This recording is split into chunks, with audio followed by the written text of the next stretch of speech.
Okay, we're all set. Wow, that's loud from them there. All right. You guys have to sit there for an hour and a half here listening to me yell like that? Is it louder than usual? No. All right. All right, we made it through the week almost.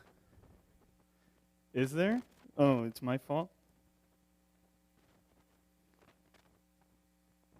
No, I think they have to do it. But I mean, I don't mind if you.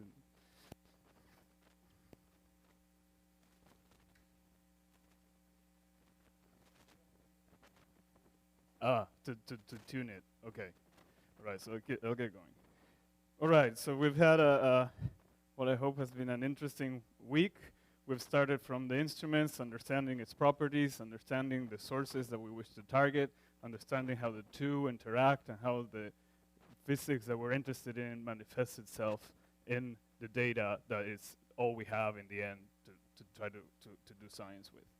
So yesterday I started speaking about how we find the signals. Today I hope to wrap up that discussion and move on to what do we do after we have identified as a signal in the data. That's really the beginning of the data analysis, well, of much of the data analysis richness. Begins right after we have a signal. So all of this has been, in some sense, a preamble to how we actually get the science out. I had promised that today I might also get to cover stochastic gravitational wave backgrounds, which might be interested to those of you in cosmology. I think I won't have the time. So rather than trying to rush it in the end, those of you who are interested in that, I'm happy to stick around during the coffee break and show you 2 or 3 slides about that if you're interested, if that sounds good. So I won't try to just in 5 minutes explain all of it to you. But if you're interested, I'm happy to do so. All right, so let's start the beginning of the end here. All right, this is our starting point. Is it? It's off. All right, there we go. This is our starting point we come back to over and over again. So we finally have the data. We know there's a signal in there. We think we understand the noise well enough. So let's start by clarifying how that search stage actually occurs, in case it wasn't clear in the end. Okay. So the steps of any search, okay, whether it's modeled or unmodeled or whatever assumptions you're making, in compact binary searches, you will want to identify times at which you think it's possible, it's likely there's a signal. We call that a trigger. If you're doing that in actual data, we call that a foreground trigger, okay? It means like there's a possibility that there's a signal in there. So we identified those in some way that each different method differs in, but we'll see an example in the next slide. And then once you have these times for which you think there might be a signal, you assign a score to it. You say, how likely is it, according to some metric I came up with? I designed some number to rank these triggers and say, how likely is it that it has a signal or not? And the different pipelines will construct their ranking statistic in different ways. And that's in many ways how they differ from each other. So they will come up with some quantity, some figure of merit that they believe it corresponds to how likely it is that you have a signal in there or not. But you can never be sure, except in ideal cases from first principles, that this number that you have concocted actually represents the probability that you have a signal in there or not. So you have to actually test that by computing this ranking statistic, this score, over a bunch of triggers that are just arising from noise. So noise, just whether it's Gaussian or not Gaussian, will just from fluctuations sometimes look like a signal. And it might trick your ranking statistic into thinking there's a real signal in there. So you want to somehow blind your instrument to actual gravitational waves and run your analysis and see what your ranking statistic picks up as likely gravitational waves when you know there aren't any. And that helps you understand what we call the background. It's like the background noise when you're If you're recording something and you want to record an interview, you may have background noise, and that's what you want to discard. And so that should be intuitive to you. So we want to evaluate how liable our algorithms are to be confused through background. This is very important. We don't have, we must blind the instruments to actual gravitational waves to do this, right? We have to be sure somehow that what we call the background is actually just noise. Otherwise, we would be contaminating what we call only noise with actual signals, and we would be missing on actual signals, if that makes sense. This is tricky, because if I'm working with a telescope, I can blind it to light very easily. I can put a shutter on it. I can throw it under, put it under my bed, okay, whatever. Gravitational waves, you can't shield from physically, right? We can't construct some shield around the instruments that will protect, isolate them from the gravitational waves. So we have to do that in clever ways after the fact, using digital post-processing. Do something to the data that effectively effaces any gravitational wave that might have been in there, while preserving the statistical properties of the noise, okay? Once you have done that, and you know how your ranking statistic behaves when you only have noise, then you can compare what you saw for actual data to the background and see how much different it is, whether it stands out or whether it's consistent with just being noise. So you have different triggers from the actual data, and for each of them you compute how similar it looks to the background distribution. And from that you can compute a false alarm rate. How likely is it that just noise only will have produced a trigger like what you saw in the actual data? After that, if you're lucky, you get to claim a detection with 5 sigma, 3 sigma, whatever it is that your threshold is. So I'll just break this down for you again with a specific example from this pipeline called PICDC, which is one of our staple pipelines that search for compact binary coalescences. And it's, I think everyone agrees, the simplest to explain, right? We have the other one, GST-LAL, is conceptually harder. So let's just walk through this one. That will just give you the main concepts anyway. Okay, so step 1,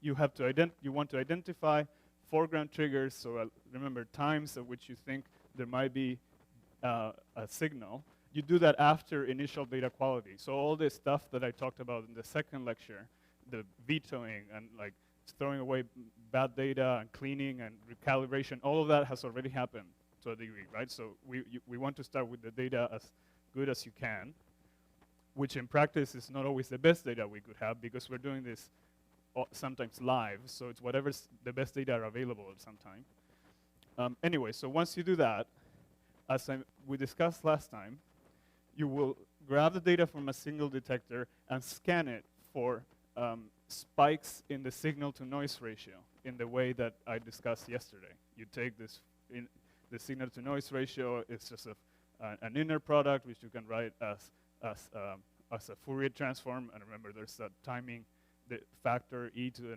the 2 pi I ft that essentially slides the template with respect to the data. And when there's a match, you get a spike, if there's a match, right?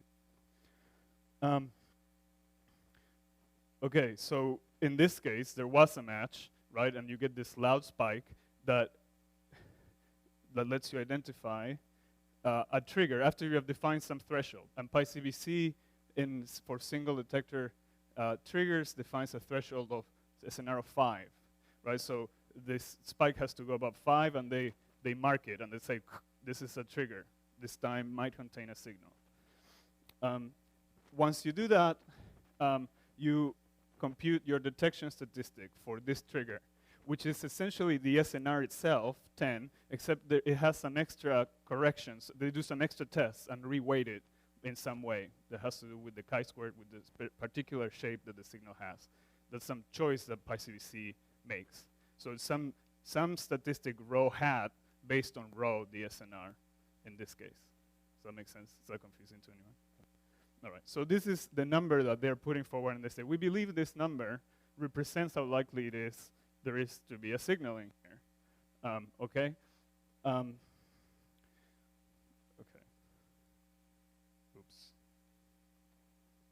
I messed up my animations here, I think.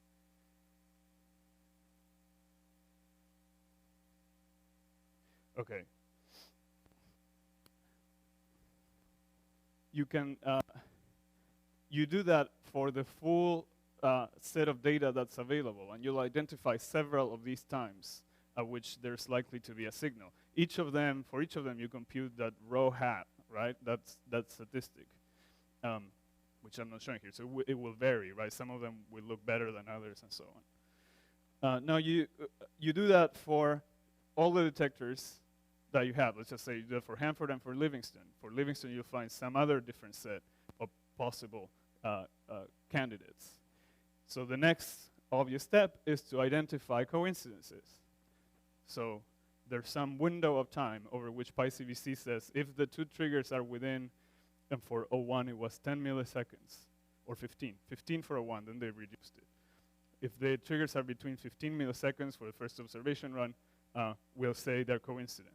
Why 15 milliseconds? Well, the light travel time between Hanford and Livingston is at most 10 milliseconds, and they wanted to allow for some error in that.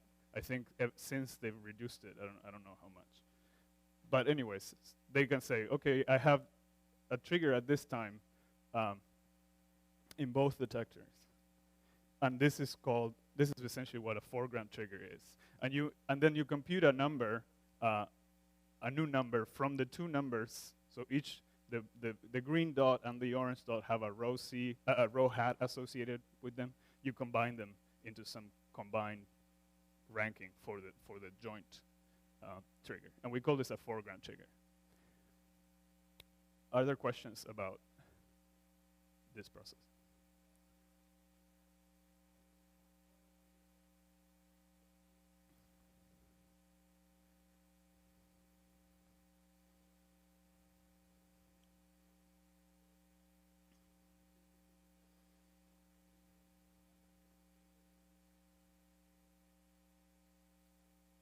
No. It doesn't mean necessarily it's a signal. It's an indication there might be a signal. So that's the first step. Then they evaluate other things, like does the shape of does the frequency evolution of the signal look like a chirp, for example? How much does it do? They compute some quantity, the chi-squared, and then they reweight the SNR, and they say, if it looks nothing like a chirp, they'll downweight it, and and so the hat in the row accounts for some extra checks they do besides just the SNR, right? Then it still may not be a signal, right? This is just the first step.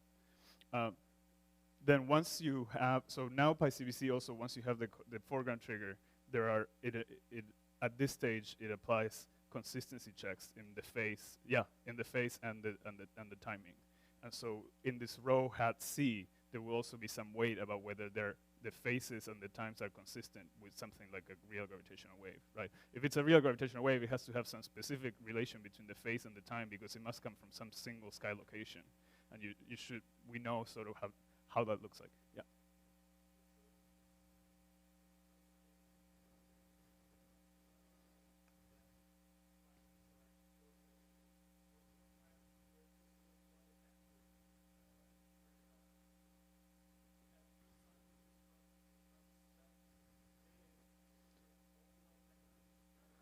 But PICDC cannot analyze, as far as I know, single detector times, whereas the GST-LAL pipeline, the other pipeline can, because it works in a different way that doesn't do this in this manner.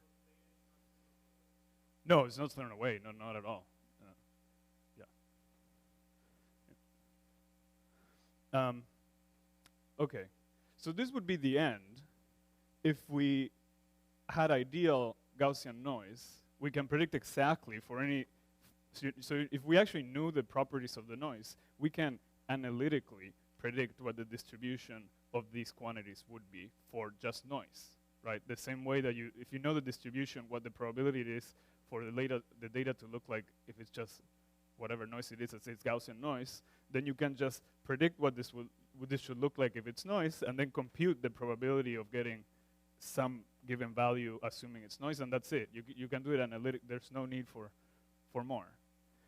But at this stage, I mean, I've tried to emphasize that's not true, and that's not a luxury that the searches can afford. They cannot idealize the noise. They have to they can't work with some idealized prescription of what the probability distributions are. They have to actually go and measure it, and that's when the background calculation comes in, right?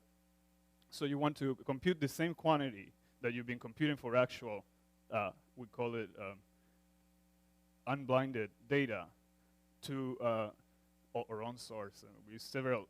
When you look at the actual data, you want to compute the same quantity over a bunch of triggers that somehow, for a set of data for which you know there are no gravitational waves in it, to actually measure what the behavior of your detection statistic is when evaluated over just noise. Okay, so how do you do that? There's different approaches to actually blinding the instrument in some way to measure this background distribution. And this is where PICDC's conceptual simplicity comes in. Okay, so the way that PICDC tackles this problem is by applying a time shift between detectors that is longer than the travel time between the two detectors, the light travel time between the two detectors, right? So I offset the data of the detectors. If I have coincidences, okay, so let's do that, right? I shift L1 by some time, delta t, okay? That is longer than the 10 milliseconds I know that light has to travel, yeah, at most.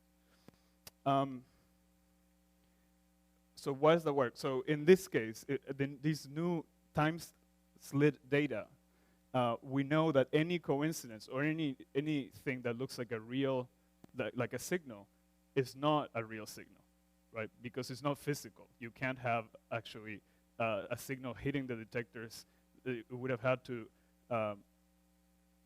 travel not at the speed of light. Okay, so yeah, so that's basically the idea. So you know whatever values you can get, whatever triggers you can get from data that has been processed this way, it's not real. It's just coming from noise. So you can compute your detection statistic and get a distribution in that way. Yes.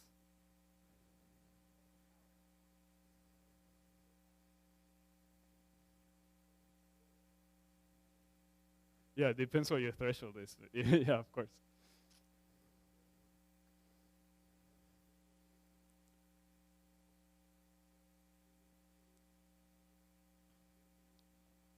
Well, in here you're also keeping signals. So and that yeah, but that will show up. I'll show you how that works. It comes to, in the end, it comes to being conservative versus right. If you're going to be very conservative, you're going to say I'm going to assume there are no signals in here. But like even in this case, can I go back? Oh no. Yeah, there. Okay, even in this case, I start with a real signal here. So it will be in there. And then I will shift it. These will correspond still to a real signal, right? So we'll see how that percolates. Yeah. No, the first one is like the actual data.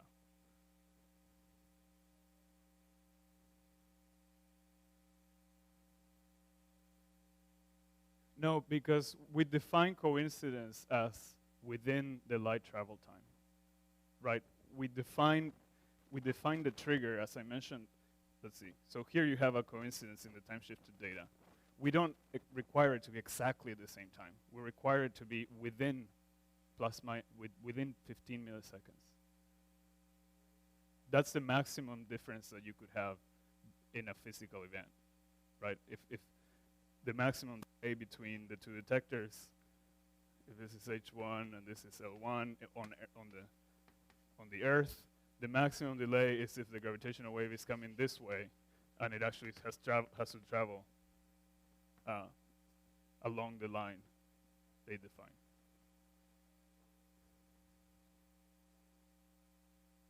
We shift one with respect to the other, so that then. Yes, we shift all the points.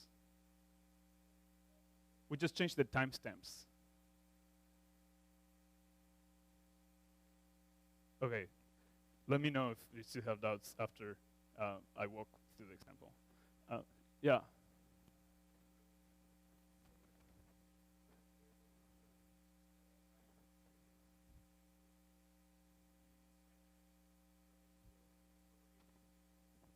Yeah.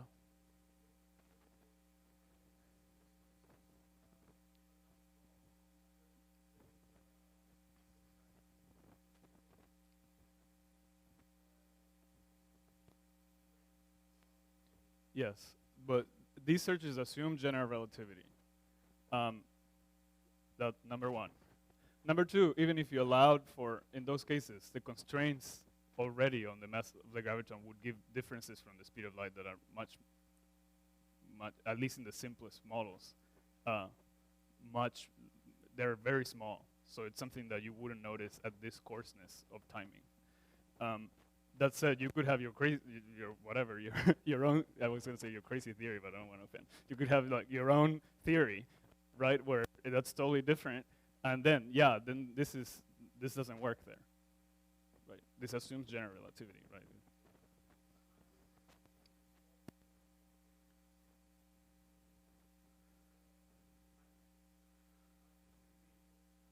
Yeah, like if you're telling me you have a theory in which gravitational waves slow down when traveling through the Earth to a factor of 10, then it means that it might hit a detector way earlier than the other because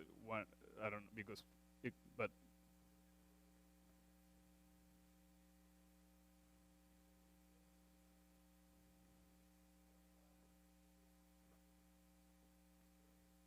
after the fact, after we detected them, yeah. Yeah.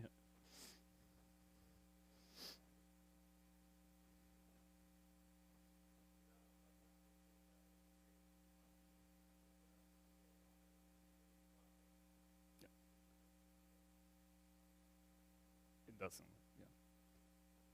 But you have to make some assumptions about physics, right? But yeah, sure. You can always, come up with something that. But yeah, it's interesting. All right. Anyways, so you do this. You identify. Once you time shift the data, then you carry on the analysis as you normally would. You forgot you time shifted the data, so you identify coincidences again. You compute the quantity, this detection statistic in the same way as pretending it's real, right? Where you know it can't be. And then you do this again. Well, we call this a background trigger, okay? And then we do this again. I never know how this works. All right. We repeat, right? So we do a different time shift, and we do it again. And in each stage, you may identify not just one, right? I'm showing just one per time slide, but you might identify different coincidences, right? So that doesn't matter. So here you have another coincidence, and you do this again, and again, and again, and again, like 10 to the 7 times, or whatever, how many times you need to actually gain statistics to allow you to be confident that you have a 5 sigma detection, for example. So this way you accumulate a set of values of your detection statistic of rho hat C. It's a list, right, for each of these triggers obtained through time slides that you know were produced by just noise. And you take that to be the background distribution of your statistic. Anyways, this process is called time slides. It's what TimeCMC does to blind effectively the instruments to the detectors. It's not the only way to do it. It's not the way that other searchers do it, but it's the simplest way. So any match that you get in this way is known to be not coming from an astrophysical source. It's not to be fake. So you can do this many times to get the noise-only distribution or the background distribution of your detection statistic. Yes?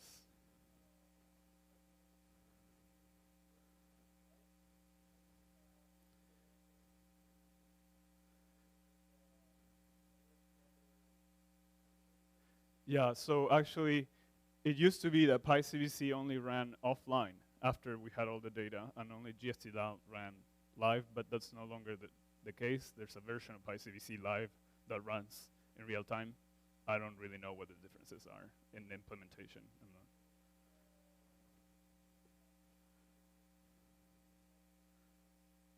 Yeah, I don't know for PICDC. I can tell you for GST-LAO, the other main pipeline, I think I mentioned, so it takes around 7 seconds for the pipeline to get the data. So the signal hits the detectors, it's recorded, it's stored, it's sent around to the servers, whatever the process. Then 7 seconds, so that's 7 seconds, and 7 more seconds for the pipeline to process it and say whether there's a trigger in there or not.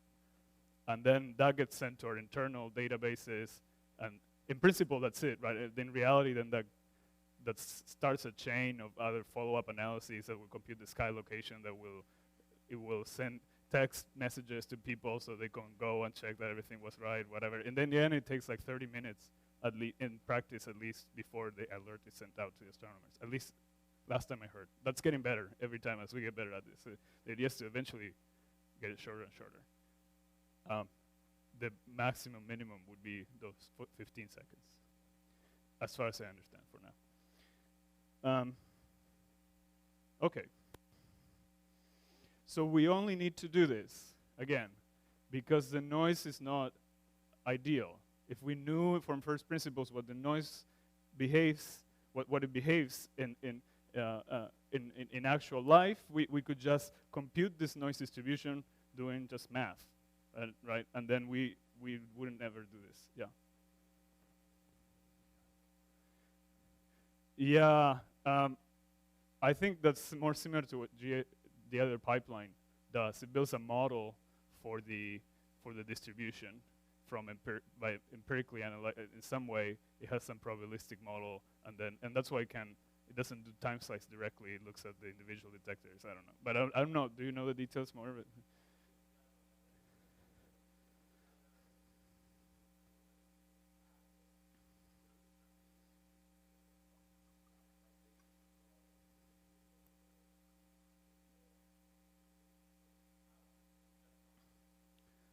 Right. You want to blind it to astrophysical gravitational waves. Yeah.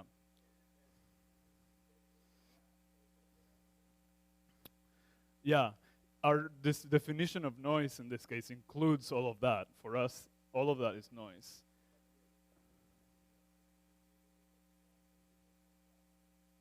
Is that right? Okay.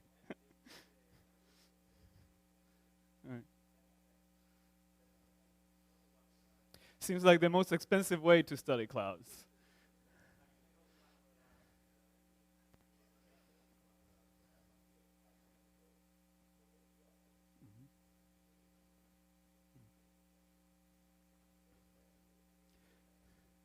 Yeah. So what to us is noise, to them is signal in that case. Absolutely. It's a matter of perspective. Yeah. And that actually comes up Lisa, right? When you have so many in the space version of LIGO, you have so many sources that itself is a source of noise. So if you want some particular source, you have all this other stuff, and you're like, oh, please, there's so many signals in here, and that's to you is noise, whereas other people are so happy that they have so many signals. Anyways, so this is the idea behind PICDC. I hope, I mean, I don't work in PICDC, so you should feel free to go and read. There are many experts about that. I think it's a faithful summary to it.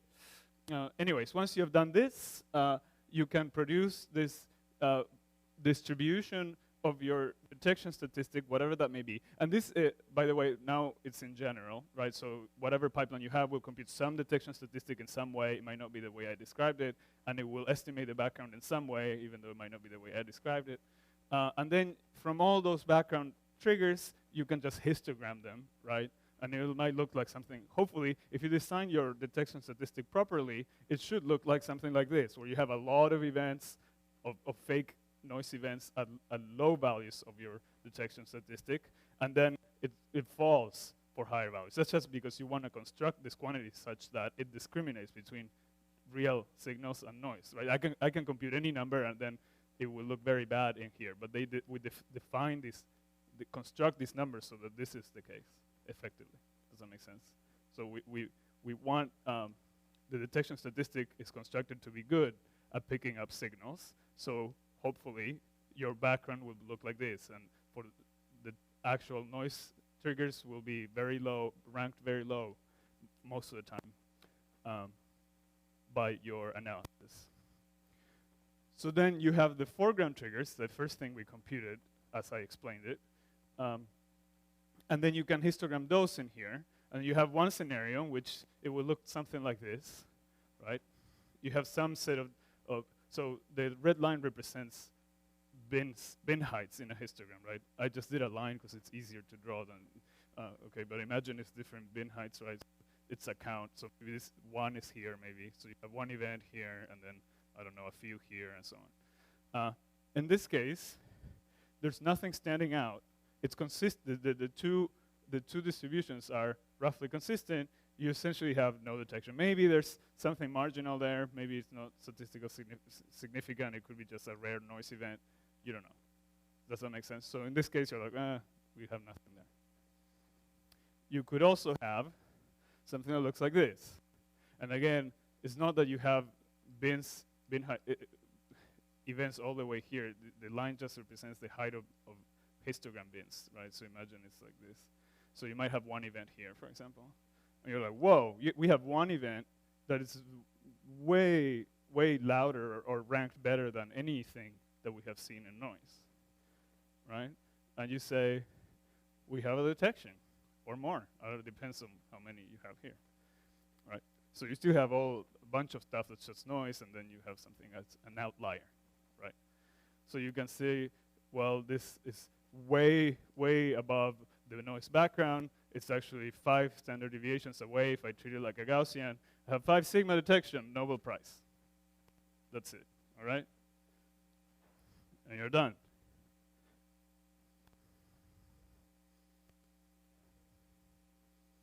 Yeah, it's 5 sigma. So there's one event here, or 2, whatever. Just focus on one event here. That stands 5 sigma away from the sigma of the background, right? So no, it's a vertical. Well, it's the same thing, right? It means that this value, you have to go, like, let's say 1 sigma is here, or whatever, maybe here, and then you have to go that distance. Like, this is a random variable over which the blue distribution is defined, right? Wait, sorry, am I confusing things? Okay. This is a fake version of the same plot I showed yesterday, which I will show next. This plot. Yes. So I just showed you that to prepare you for this actual plot from 15 to 914 detection, right? So you have the PICDC results here. You see the foreground triggers represented by the histogram heights in the square. The orange squares, red squares. There was only one event this loud in this run, so 10 to the 0 is 1. So here, it was way above the distribution of the background, and it was actually over 5 sigma away. Okay, so what are these 2 curves here? There's 2 curves named background. Why? Well, in one case, the black background curve corresponds to leaving GW15914 in your trigger set when you do the time slice. That's exactly what you were. Who was it? Who was asking? You? Yeah, you were asking. I like blanked out. So you leave it in there. 15914 in H1 will hit some glitch in L1, and it will still look like a sort of signal, and it will give you these fake red. So if you assume it's noise, it's like these loud noise triggers, right? But it's just because there's the signal actually hitting noise in one detector, the signal in one detector hitting noise in the other detector, and so on, as you time slide it. And that's this stuff. If you remove 15914 for that trigger set when you're doing the time slice, you just remove that one trigger, then what you get is the purple curve.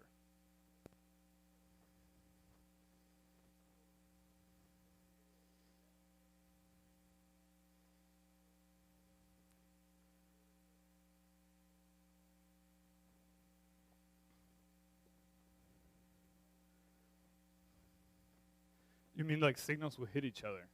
Is that what you're saying?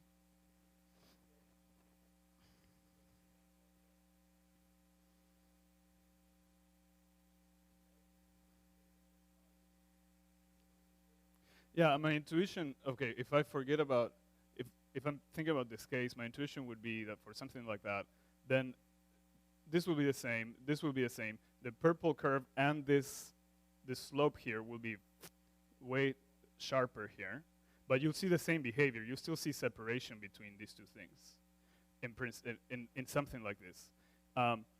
It might be that you get something like 5914 hitting another signal, right? That's so loud in the data. So you might have other problems. It might just be you can't do it this way when you have so many signals and stuff. So this works for now. So what's the difference between these two? Is that clear? Yeah?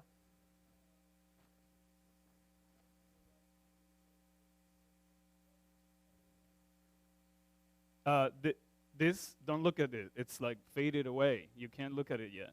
Okay, I'll go next step. Okay. Do you have questions about this? How what?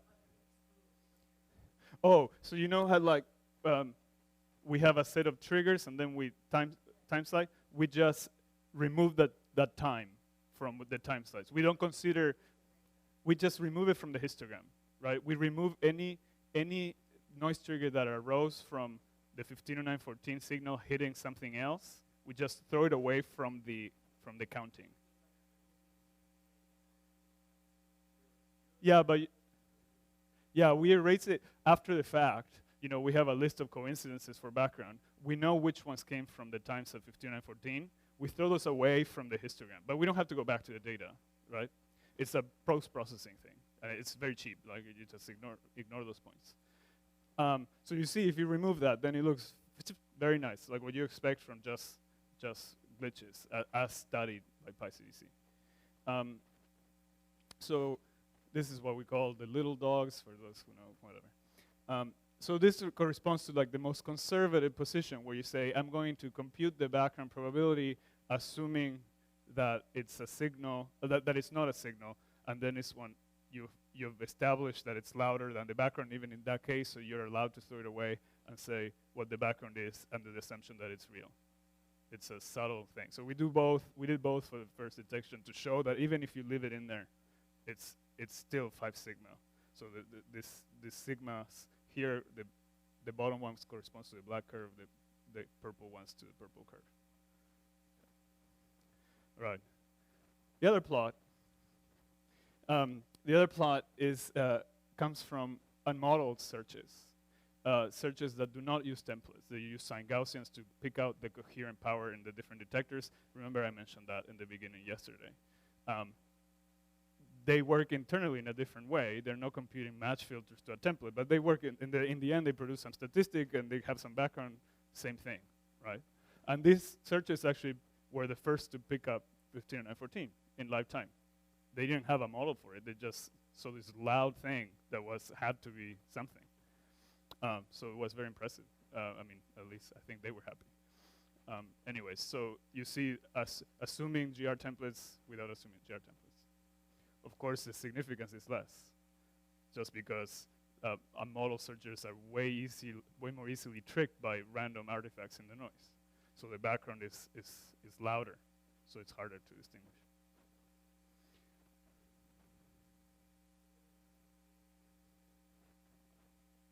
What's what? Oh, I don't know. Don't remember. Is that? Is it? Why is it? Yeah, I'm not sure. I have to go back to the 5914 paper. Yeah. Maybe what's C1, C2? Is that? Why isn't there different Cs here? I don't know. The best one? Okay. Maybe because when they actually first detected it live, it was C2 and not C3. Okay. Before moving on, the statistician in me has to yell at you.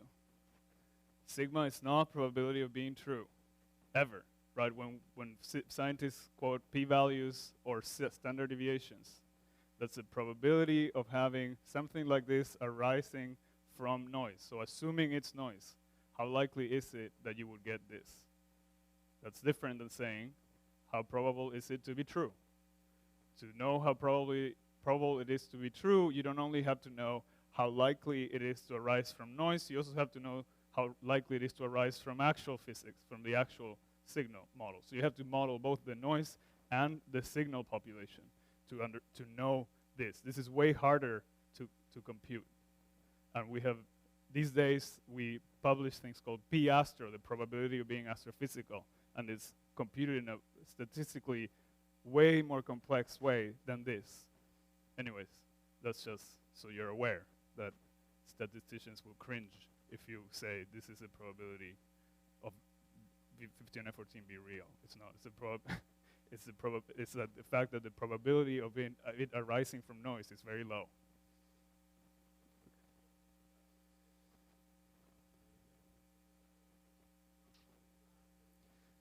Yeah.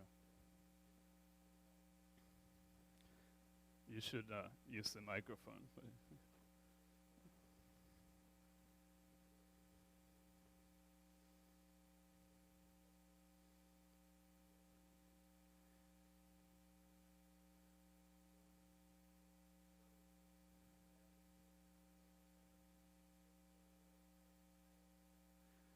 I'll repeat some of that because of the microphone.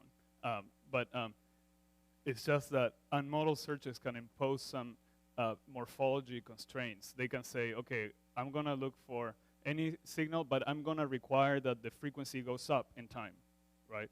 It enforces some condition, although it's not a template, right? So, and you can apply different constraints, and that's what the C2, C3 are.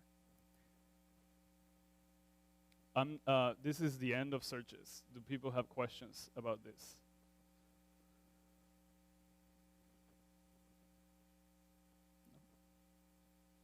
You're the only one out there, so you should wave at me if I don't see you.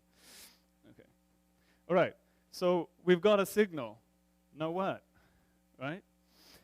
We want to understand it better than just saying, oh, there's a signal at this time and give us a Nobel Prize. Okay? We want to do parameter estimation. This means nailing down the properties of the source in detail. Like what's the best measurement of the masses or the spins? What is the uncertainties? How are these parameters correlated with each other? What information can I extract about the distance and the inclination? And what if I do make different assumptions about the distributions of these things? Do I get different answers from the data? What do the data prefer? Can I get an upper limit on deviations from general relativity if I analyze it with a more generic model than what GR predicts? Can I look for tides, tidal disruption or tidal deformation in the objects if they were like a neutron star or something like that? How do we measure all these things? Then you can do a step up and say, how can I distinguish between two general categories of models? We can do model selection to try to distinguish between, for example, is this a binary neutron star or is this a binary black hole? Do the data prefer a model that has tides in it or not, or just black holes without tidal deformation? Do the data prefer a model in which GR is correct or one in which it's not? The proper framework to answer all these questions and any question is Bayesian inference, which is fun, okay? So this is the stuff I do, so I have to like make it exciting. And in case you think statistics is scary, then you're appeased. So how to learn from data?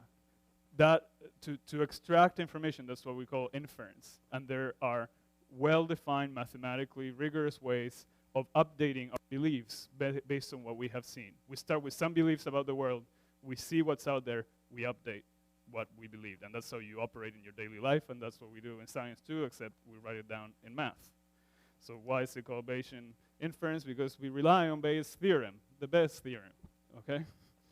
It's very conceptually simple. It's very satisfying how common sense it is.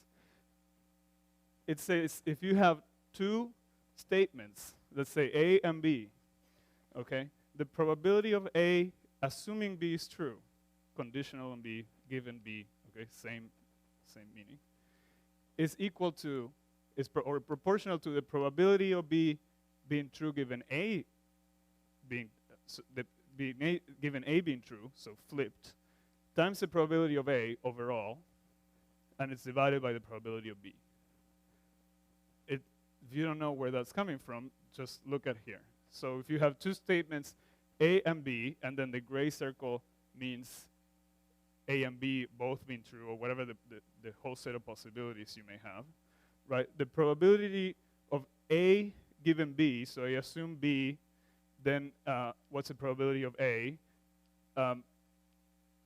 times the probability of B is just the intersection, the gray intersection in the center. So move in your mind this PV to here, and then you see, I assume PV is true, then what's the probability of A given B is this wedge, right? If I do the opposite and I say, what's the probability, well, the probability of A is this, the probability of B given A is this wedge here. So if you move this to here, it's easier to see conceptually, and it has to be the same. And it's very simple, but it's an extremely powerful tool in our thinking, okay? Why?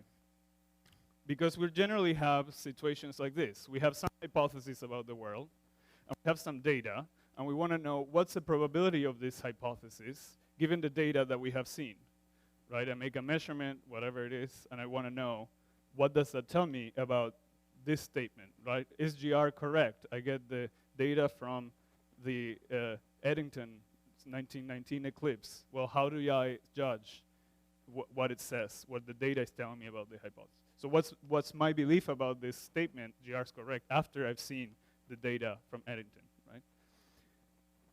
Well, we can write that as using Bayes' theorem as a probability of the data assuming the hypothesis is true times the overall prior belief on the hypothesis being true. So before I saw the data, so there's no condition on the data, what do I give, what probability do I give it? Do I say it's 50%, 50-50 that GR is right versus GR is wrong?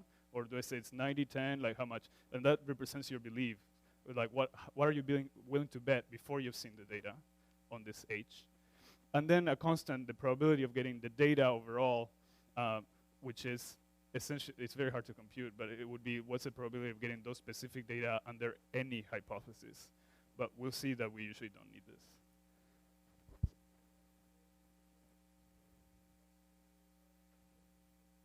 This, yes. Yeah, it encodes whatever you thought before you saw the data. And if you thought something different than I thought, then you'll update your result will be different. In the end, as you'll see, when the data are strong, whatever belief you have, as long as it was reasonable, will drive you to the same information, right? If I say, I'm 100% sure that GR is wrong, that means whatever I see, I will not change my mind. And in that case, if the H is GR's right, if my P of H is 0, no matter what data I see, it will still be 0, right? I'll say, oh, the data were wrong. And this is what happens with crazy people, right? Right? They convince whatever evidence you see, you won't change your mind, right? Then you can say, I'm 100% sure GR's right?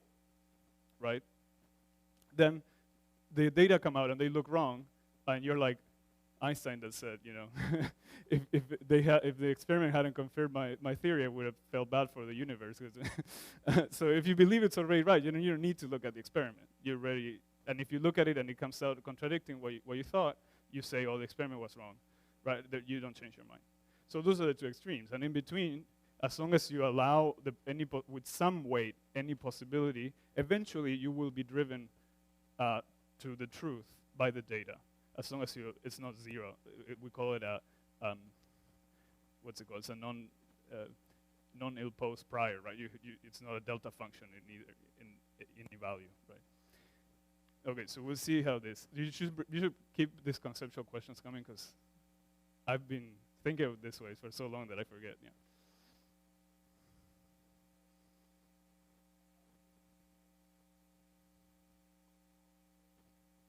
Sit down and say, how do I feel? Right? If I had to go to the casino and bet $1 million, right? Which way? So you think of it in terms of betting odds, right? How much would you bet that this is true? Are you totally ignorant about it, 50-50? Or you would say, well, we have all this other evidence that I've seen before, So I'm going to say, 80, 20, or I'm going to say, well, GR by now it's been tested so much that my prior is going to be 99.9999999% that it's right because of all the other stuff I've seen, right? You fold in all your previous information. And that's sort of the case that we're in now, right? We have seen so many, so the evidence that GR is wrong would have to be extremely high from the data to change our mind. And that is as it should be. Did you raise your hand? You were stretching. Okay. All right. Why is this useful? Because this is like, okay, how do I compute this? I mean, it's not clear how to go about computing this directly. But this is the likelihood. It is something that we know how to compute in under many circumstances. Because we assume that the theory, the model, whatever statement we are trying to check is true, and then we can predict. It's easier to make predictions from a model than to backtrack the other way around. And then we can predict what the data would look like if H was true. And that we can get a handle on. But we know how to compute that. And this is the same, we'll see this is the same quantity. I already showed you how to compute in 2 lectures ago. Now this is the prior, so I just mentioned, the prior on H being true. And this is just a way of formally writing down this process of seeing data and updating our beliefs about it in a well-defined mathematical way. All right, so what shape does this take in most cases in data analysis and in science in general? Under many circumstances, we will want to know what the parameters of our signal is. So we get our triggers. PICDC told us it's a 5 sigma detection here, and they give us the data, and they say, okay, we believe it's here between at this time, in this window of time, there's a signal. There you go. And so now we want to know what are the properties of the parameter of this signal, of the source of the signal, assuming there's a signal in there. Okay? So we're going to call theta, vector theta. It's going to represent the parameters that your signal may have. So it's a vector that lives in a 15-dimensional space if you're talking about compact binary coalescences, because as we discussed last time, that's how many parameters you have if you're talking about binary black hole waveforms that are not eccentric. Okay? If you can expand this, if you have more, if you have tests of GR, maybe you have like 30 parameters. I don't know. It's a high-dimensional space that defines the signals that you're looking for. For example, this would be like the masses or the spins, right? That's all in this vector. So you want to know what's the probability of any given mass or any given spin coherently, right? Any combination, a given mass spin, and it's one point in this 15-dimensional parameter space that you want to find the probability given the data you have seen. And given some assumptions that you're making, right? So this I, I've added it, it just comes along for the ride, right? It stands for prior information or something. Sometimes we write H for hypothesis, things you assume. See, it's not doing anything, it's just sitting there. They are all the assumptions under which you are computing this probability. For example, the assumption that the noise are Gaussian, the assumption that there's a signal there in the first place, right? We're going to assume that for the purpose of the analysis, for the purpose of the exercise of estimating what the parameters are. This includes all this obvious and not so obvious assumptions that we make when we analyze the data. It includes the stationarity, it includes the particular shape of the power spectral density that you use, it includes the assumptions that the detectors were working at all, whatever it is. Oh, the assumptions that we don't, that it wasn't hacked, right? Okay, all of that comes in here. So your result will be conditional on that, conditional on there being a signal. What does it look like? Okay, so we're going to have we call this the posterior probability density over the parameter space of theta. It's a probability. So this could be as simple as one parameter. Let's say I'm fitting a line, right, with that has that goes through 0, right? I just want to fit the slope of a line to some data. Then this vector theta is a one-dimensional space that has a slope, right? And I want to measure what the probability density it is. So I have some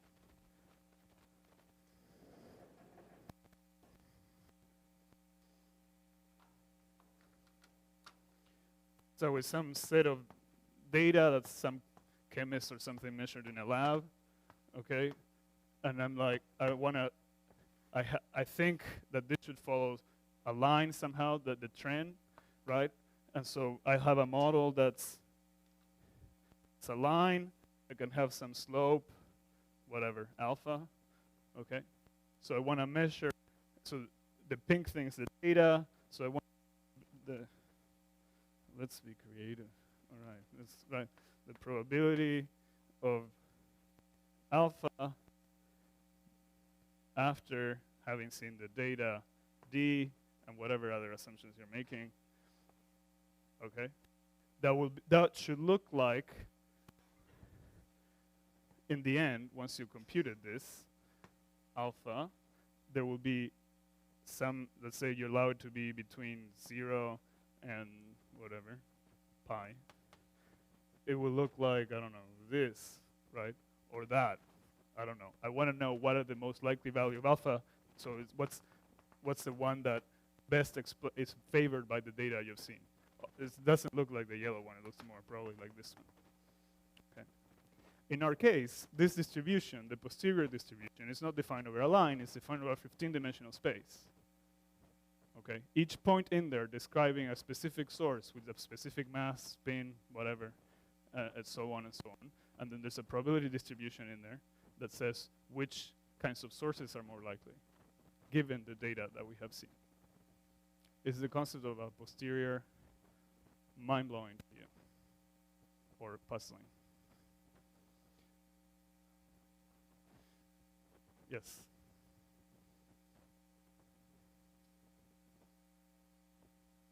Say that again, sorry.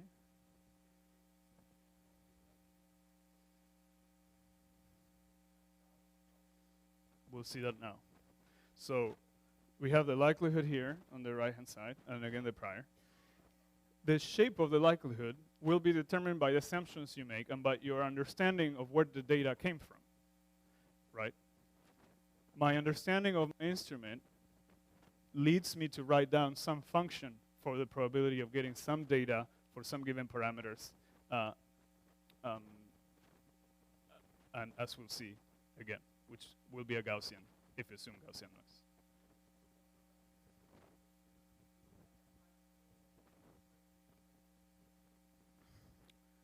Least square fitting, boo. No, least square fitting maximizes.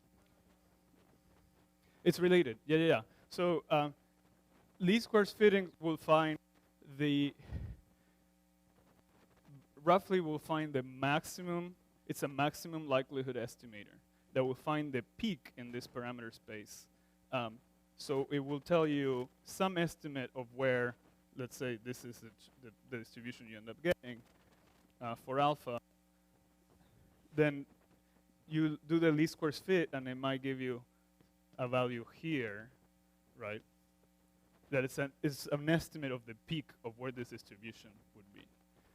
This is way richer, right? It gives you the full probability distribution, right? How much any given value is likely.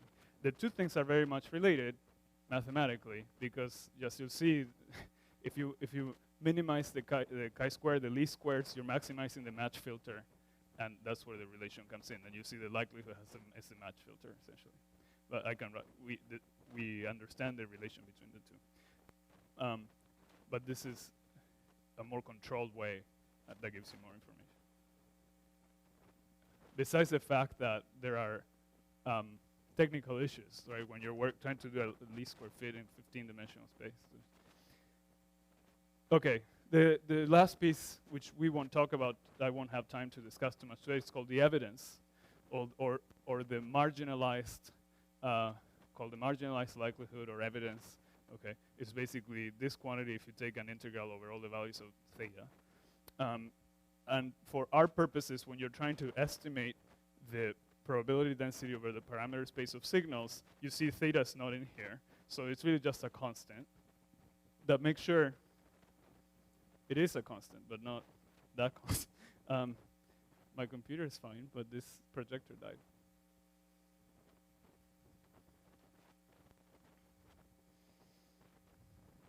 While we do that, questions about the philosophy here? if you're used to thinking about statistics as like doing an experiment many times and seeing how often things happen, that's bad, right? It's not bad, but it's not as powerful as thinking of what are my beliefs, what do I bet this parameter has, how do I update my beliefs based on what I've seen. Is there anything I should do?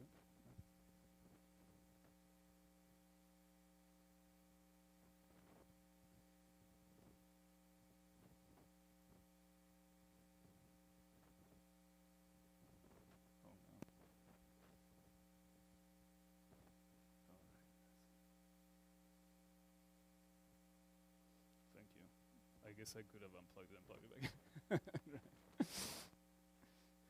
So what I was in the middle of trying to say was that, okay, we have posterior, which is what we want to compute, the likelihood, which is what we know how to compute, the prior that encodes our beliefs before even seeing the data, the evidence that will be a constant for our purposes when we're doing parameter estimation that just ensures that the integral of this probability distribution comes out being 1. Right, the integrals of the PDFs should always be 1 because once you consider all the possibilities, you should get the probability to be 1, right? If I have 3 options, A, B, and C, and the truth has to be A, B, or C, and we have the probability of A, the probability of B, and the probability of C. If I add them, they have to add up to 1 because it has to be one of them, right? So that's all that it means. The probability distributions have to integrate to 1. And effectively, that constant I removed, it just enforces that, but we don't have to compute it first. We can just first compute it up to a constant and then normalize it if you need to. Okay, so I said we know how to compute this, and we do under the assumption that we have Gaussian noise, okay, which we can assume we have because the pipelines have identified the stretch of data. We can go and check whether there are any glitches or not. For this short period of time, this noise will be stationary in the most part, and you will have mostly just some Gaussian noise with some probability, with some power spectral density, as I made sure you understood before we got to this point. So all that work was just to come down and work and write this down in this simple way. Okay, this is the log of the I missed. I wrote the posterior instead of the likelihood. Okay, see, this is.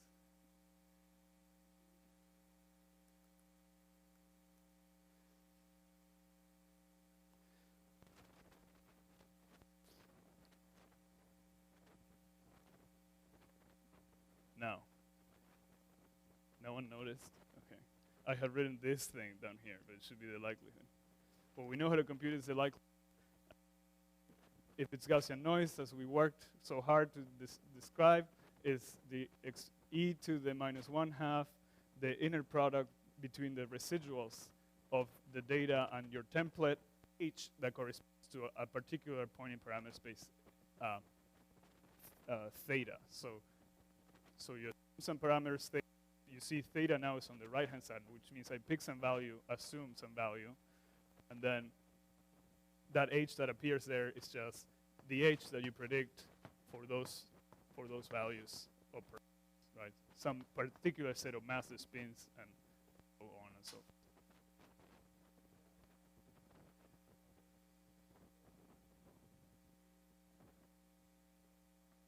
Yep. So we are saying, well, in the analysis, we're assuming it's Gaussian.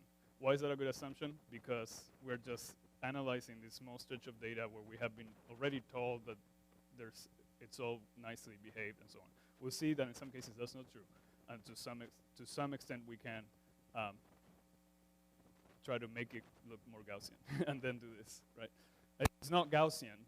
In principle, if you knew it was some other distribution, you could write it. If it's some glitches and stuff, we don't have a probability distribution we can write down in this nice way, so you would have to do something different, which we don't do.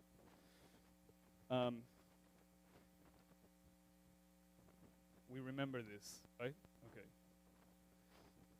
Now, this is the first ingredient, the most important ingredient, which luckily we already did all the hard work for. And then the second part is just a distribution over the 15-dimensional parameter space that encodes your prior beliefs on what the masses and spins and whatever orientation, sky location of a source should be. In many, many cases, it will just be flat. We'll just say we don't have a preferred mass, or we just define some interval. Let's say we allow it to be between 10 and 100 solar masses. Okay, we define that interval as what we think might be there, but then allow any value in that range. And we say, well, we don't have any preferred sky location, so we set a uniform prior in the sky, right? That's usually what we do. In some cases, with some parameters like the luminosity distance, in many cases, we say, well, it won't be uniform in the distance. Let's say it's uniform in the volume, so it's like it's different. It's like a cubed root or so on. And sometimes we change the priors and look at how that affects things and how strong the effect of the prior is, and we quantify this in a very systematic way. But for now, just assume you have some generic vanilla version belief about what the masses of black holes should be. That doesn't really inform the analysis. Questions about this general idea? No? Okay, good. So this is really it. Once you have the posterior, you have all the information you can ever hope to get from your data. Right? You have a probability density function defined over a 15-dimensional parameter space where when that function is higher, then that means it's more likely, you should bet it's more likely that the source had those parameters. Where it's not so populated, that probability density function, then you should not. It's less likely. The data don't favor those values. Right? What if instead of 15-dimensional probability density function is very hard to work with? So what if I'm just interested in one parameter? Say I just want to know what the total mass of the system is. I don't care about the spin angles or whatever the sky location was. In that case, you just integrate 15-dimensional function, which I've written out in terms of the likelihood here. I've used Bayes' theorem quickly, but anyways, you can integrate this function over all the parameters that are not the parameter you want, and that's called marginalization. So you integrate over parameters except the parameter that you're interested in. You're basically averaging over all the other parameters that you don't care about. You take this 15-dimensional probability function, you average over all the others by integrating over that probability density function, and that will give you, if you do it in 14-dimensional integral, you'll end up with a single histogram that tells you, for example, let's say this is the total mass, and say, well, averaging over everything else, what your belief should be on the total mass is encoded by a one-dimensional histogram. Let's say it's 30 and 35 solar masses. I'll show you an example in a plot, which is easier. Now, okay, so how do we compute posteriors? It's a probability density function over a very high parameter space. In reality, it's not even just 15-dimensional. It's usually higher because we marginalize over calibration uncertainties, other things. So we sample numerically. We don't write down an integral with the data by hand, right? We sample numerically using Markov chain Monte Carlo techniques or similar approaches, which I will not dive into because I only have 15 minutes. But these are very standard techniques to sample and integrate over distributions, whether it's something as simple as fitting a line or something as complicated as gravitational wave data analysis or even more complicated things. What it does is numerically, you start with your 15-dimensional space. You start with points distributed according to your priors. So you just throw random points in that space and compute what the prediction is for each of those points and compute the likelihood there, right? In this, it's not a grid, it's just stochastically place points. And then the algorithm will evaluate the likelihood at those points, and then each of those, it will evolve to a neighboring point and compute the likelihood there, and based on the value, whether it's higher or lower, it will move towards that point, or it will stay where it was. And in that way, all these points, like you see here, this is how you would start. You just, let's say we want to measure, we have two variables, x and y, represented with this first column, x and y, x and y. Okay. The central this first square here in the corner of this so-called corner plot shows the two-dimensional distributions of points that you start with. So I sprinkle points in the xy plane all over the place. Let's say it's a uniform prior in x and y, so I have just points randomly in x and y here. Then what's it called? The histograms and the edges are what you get if you integrate over the other variable. So y here, this one, I've integrated over all values of x. Sorry, like that. So maybe it's easier to see here. Okay, so think about this one in x. I've crushed the y direction, right? I've integrated over y, and then if I'm just interested in x, not y, then this is a histogram I get. So I've reduced the dimension. This is what marginalization is. This is confusing to you, and so I can do the same with x, and so I get two one-dimensional histograms and one two-dimensional histogram. So when I go from here to here, I lose information, because I lose information about potential correlations between x and y and so on.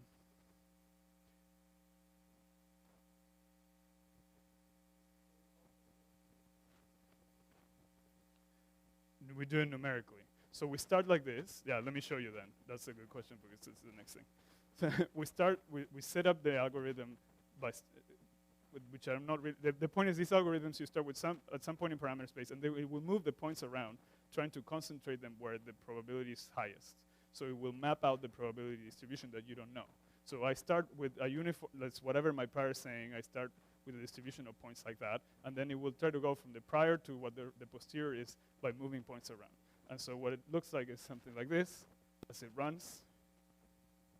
And in the end, the true distribution in this case of the data was a 2D Gaussian in the xy plane. And so the algorithm started from points that knew nothing about this, and it just found where the probability was highest. And they concentrated in that region. And the density of points is proportional to the probability. And that's a trick. So you're estimating the probability density function through the density found numerically of these points that try to find where the probability is highest. And you should go and read the Wikipedia page for Markov chain Monte Carlo. It's something that will be good for your soul, because it comes out in a huge number of contexts. We use this all the time, not just us in gravitational waves, but in science in general, and even machine learning and whatever. So again, the points found, the MCMC chains found the most likely values of x and y. So it's a probability function defined in a two-dimensional space. If you only care about x, you integrate over the y direction, and you get this one histogram that tells you the most value of x is 0. But then you don't know if there was any interesting structure here or not. You're just looking at x. And same for y. So in this case, there were no correlations. So it's a simple thing. But these algorithms can deal with very weird-looking distributions. So in this case, we'll start with the same setup as before, but the data were different, right? And so the true probability distribution function will look very different. What's called a Rosenberg function or whatever. It's a function that's used many times for testing these algorithms. So you see there are very non-trivial correlations between x and y. It has some structure there. The algorithm finds it nonetheless, and it defines it in this two space. Then if you integrate over y, then you lose that information. You don't know just from looking at the x histogram that there was this interesting correlation. And same here. Here you see there's something interesting going on, but you don't know what the relation is. So the point is, like, these algorithms can very efficiently map out probability density functions in not just two, but very high dimensional spaces. Sometimes these codes take, depending how complicated your model is, it might take 5 minutes, or like whatever it took to make this. Took probably like 2 minutes to run on my laptop, or it might take a month, right? If you're doing an analysis, so binary neutron stars with ties, and you have a whatever 20-dimensional space, and it takes some time to compute the likelihood every time, and it's hard. It depends on the geometry. More complicated geometries are harder for the algorithms to evolve. Anyways, so but they're very powerful techniques. In LIGO, we use our custom built algorithms for this stuff. There's a very, the main software suite that we use to do this is called inference, which I will not recommend anyone here to try to use, but there you go. You'll see it in our papers. We'll say we use that inference with these settings or whatever. But it's code that's been developed over a decade, and you have to sort of have been there and know how to use it. We are moving in the next runs of observation, probably maybe by the middle of 03 or whenever it's ready, but in the near future, we're moving to a new software suite called Bilby. Look how much friendlier Bilby sounds than LEL inference. There's no coincidence. Bilby is designed to be usable and easy to access and learn. And you can already go and Google Bilby. Bilby is some weird kind of Australian rodent. I don't know. They just liked the cute animal and they named it Bilby. Okay? Because people in Australia are developing it anyways. So, but I do recommend that you go and look up Bilby. There's a nice paper that shows many examples of how to use Bilby for gravitational waves and for other problems to do things like this. And it's in Python and it's very friendly to use. And we're not using it for production analysis now, but we will. And so it would be nice if you want to start looking at that, you'll be using the same tools that we're using. If you build your own sort of data analysis pipelines, there are samplers already prepackaged that can do the sampling part, the MCMC part. The most popular perhaps is MC in Python. So it's you can write your own analysis and then have MC do the sampling part, whereas Bilby will do, it knows about gravitational waves and you can tell it masses and spins and sky locations and stuff, right? MC is just some generic package for doing sampling, MCMC sampling. You have some other options like Combine, which was developed by people in LIGO with Far and Ben Far, which is what I use for these plots. But this is very standard, and Bilby relies on these under the hood and others. Questions about the notion of computing a posterior? Bilby is flexible. It's like this infrastructure. You can choose your own sampler under the hood. So you can run it with MCMC, with MC, with Combine, with Pi multinest, with it can also use nested sampling, which is another alternative to just pure MCMC. And there's, what's the main one they're using? Dynasty, they're using something called Dynasty that I have never used. Anyways, it's designed to be modular, so you can put whatever samplers you want. So different algorithms have different strengths and performances, and so sometimes you want to run the analysis with different techniques for sampling, and so that's what I'm saying. Bilby is more flexible in how it actually does this computation. But yeah, they have very nice examples and documents, very pretty, so they really want you to use it, so go into it. Perhaps we're ready to see some actual results, like for 5914. So the result of a parameter estimation analysis over a gravitational wave signal will be 15 or more dimensional distribution, probability distribution function for the posterior of all the parameters. It's a very complicated thing. You can show try to show these correlations in plots like these corner plots that I showed you that have like 15 rows on each side, right? And they look very complicated. But you can try to show subsets of that. For example, in this case, this is a posterior probability distribution for the source masses of the 150914 system as inferred from the data. And we have marginalized over all other parameters. So the other 13 or more parameters that were used in this analysis are being integrated over in the same way that in the previous case we could integrate over X or Y to just get a 1D histogram. Here we're integrating over a 15-dimensional histogram to just get a 2-dimensional one. Okay?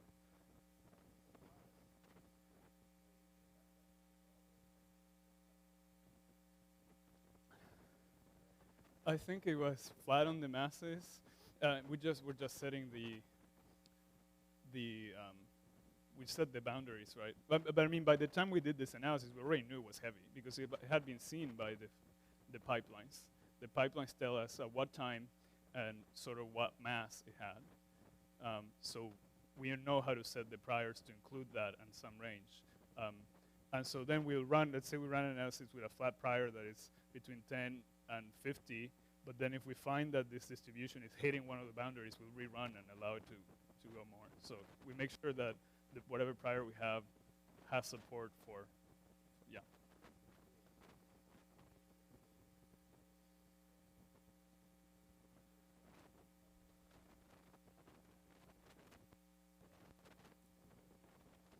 Do you want this?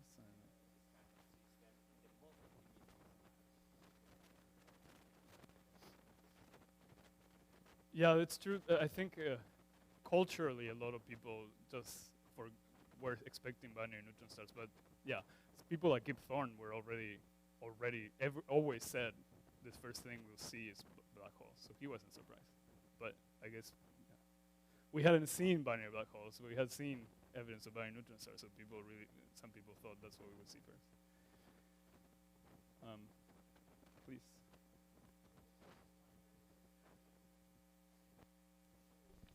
Straight line in the contour. We define, okay, so the question is about this cut. We define M1 to be greater than M2. Okay. Otherwise, this plot would just be symmetric. So there's a cut there.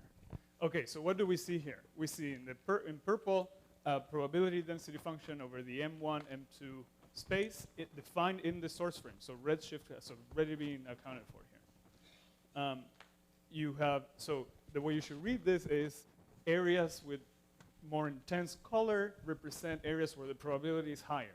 So that after doing the analysis, we should believe that the source was most likely to lie in this region, right? So it must around 35 and 30, so whatever, 27 solar masses, okay, around here. Then we have to quantify, to help your eye in some way, we show these contours that represent, there are contours that enclose 50% and 90% of the overall probability, right? So if I integrate over this full space, I should get 100%, right? There's 100% probability that it's in some region here. But 90% of the probability lives inside this first contour. 50% lives inside it. So if you want to make a bet and say, I want to make a bet about the masses of this system, and I want to be 90% sure that I got it right? Then you should pick a number in here, roughly, right? If you pick random values, 90% of the time they will fall here. All right. You basically integrate out to 90% and so on, or integrate to 50%. That's also what's shown here in the vertical lines in the marginalized histograms. So if I integrate over M2, basically if I grab all those points and just flatten them into, so I just only get a distribution over M1, then this is what the histogram looks like. So if I want to ignore information about M2, this is what should inform your belief about M1, right? You don't care about what the value of M2 is. What should the value of M1 be? You should look at this histogram. The vertical dashed lines include the 90% probability region, so 90% of the probability. This is the smallest region that contains 90% of the probability. That's how it's defined. Usually, actually, I don't know. There are many ways to compute that, but anyways. What was I going to say? Oh, yeah, so usually if people speak about, they give errors in like one standard deviation, there would be like 68% of the probability. It would be here. But we usually are stricter, so we demand 90. We want to be more certain, so we say 90%. Anyway, same thing for the other mass. So if you're looking at either one of these 1D histograms, you lose information about the correlation. But it might be fine, depends what you want to do. Now, there are several curves in the 1D histograms because the analysis was carried out with two different waveform models, waveform families, as I described. Okay, so the analysis was repeated just to, the results are slightly different, and so that's a way of modeling systematics. Then the results of the two were combined into the black contour. So that's something we've discussed yesterday. Okay, I'm going to fly through this last set of results just to give you an idea of what these things look like, but I'm out of time. So in that was for 15914. For the binary neutron star, it was a signal that was way longer, as we've mentioned, some of us have mentioned several times. That allows you to measure the frequency derivative much better, and that allows you to measure the chirp mass much better. The chirp mass is some function of M1 and M2 that defines this line here. So the fact that that statement, oh, we can measure the chirp mass very well, is just a statement about this plot. Is that for an analysis like that, we can pin down the width of this line to be very thin, because we know that the combination that gives of M1 and M2 that gives the chirp mass very well. Our error in that linear combination, oh, that is not linear, in that combination is very small. So we know that it has to live somewhere along this, this line.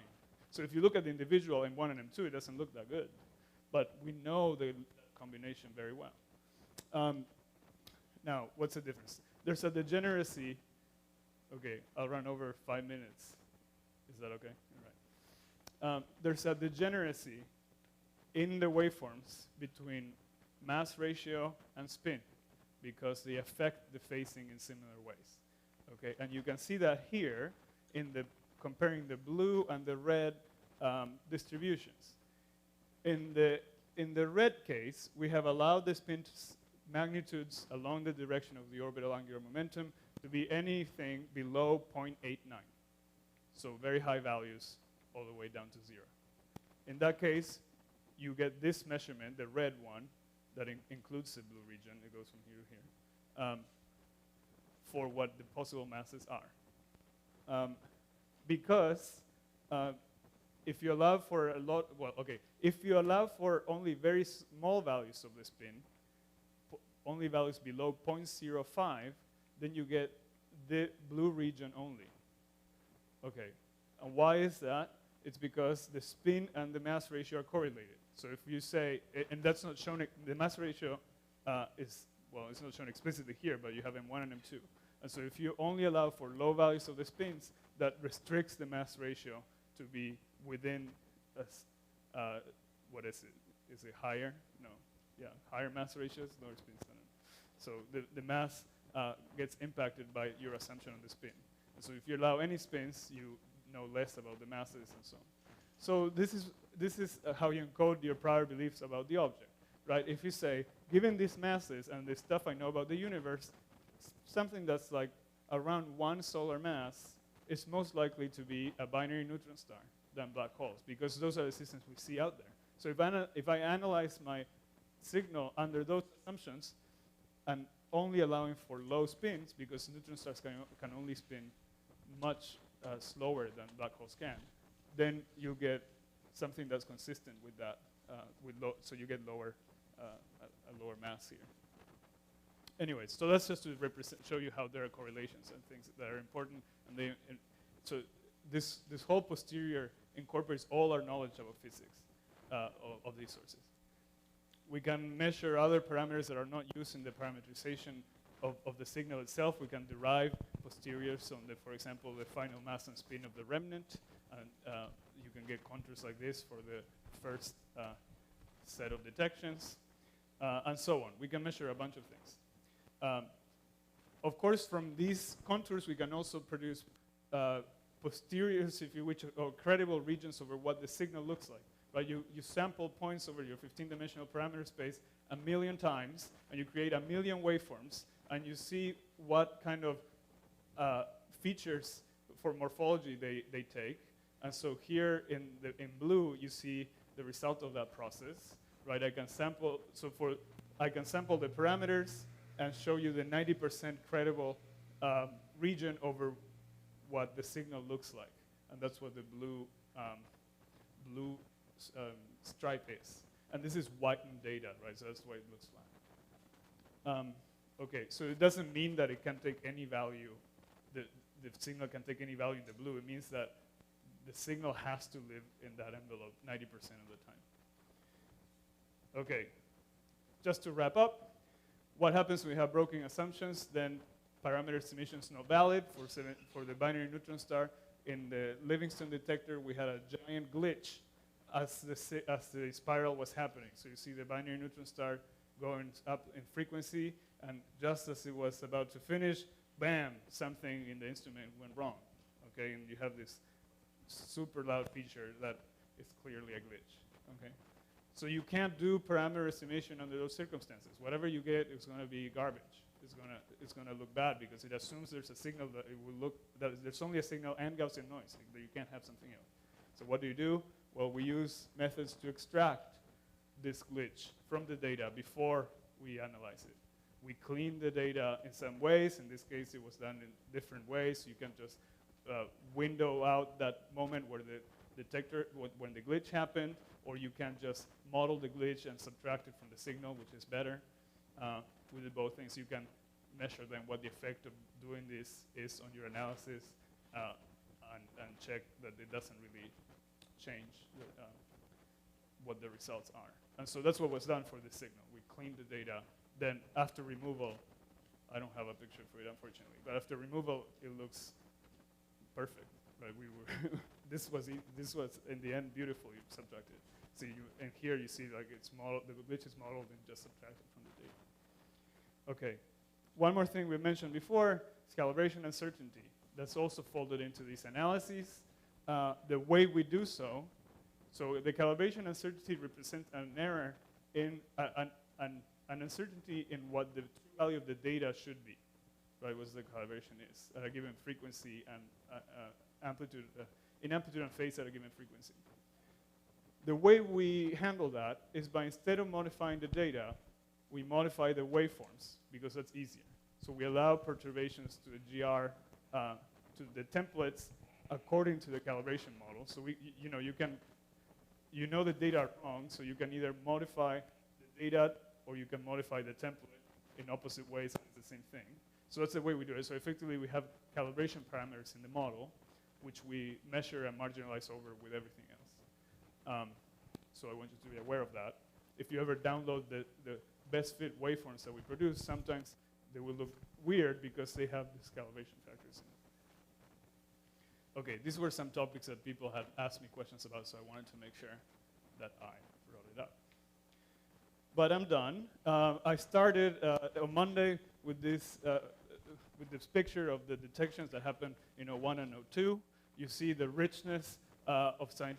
You've been exposed already to some of the richness of the scientific potential in this field, and the numbers are only growing, and they will only keep growing as we keep improving our detectors and observing for not just 2019, 03 where we are, but also 2020 and forward as we improve our detectors to Advanced LIGO Plus, Voyager, and whatever may come in the near future. So we're here at Advanced LIGO. We will soon have a better version of it. Eventually, in the 2030s, we have something that's around 10 times better than what we have. So the future of gravitational waves is bright, and I hope that you've gained some appreciation of the complexities and the richness of this field, and all that you can do, all the science you can do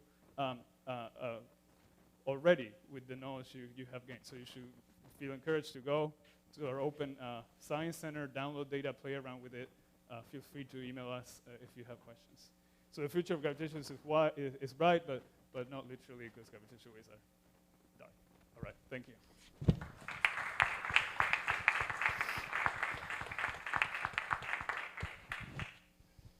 So will you be around in the afternoon? Yes, I'll stick around, and I'm happy to I used some of the coffee break, but if people want to talk about stochastic or other things, I'm happy to.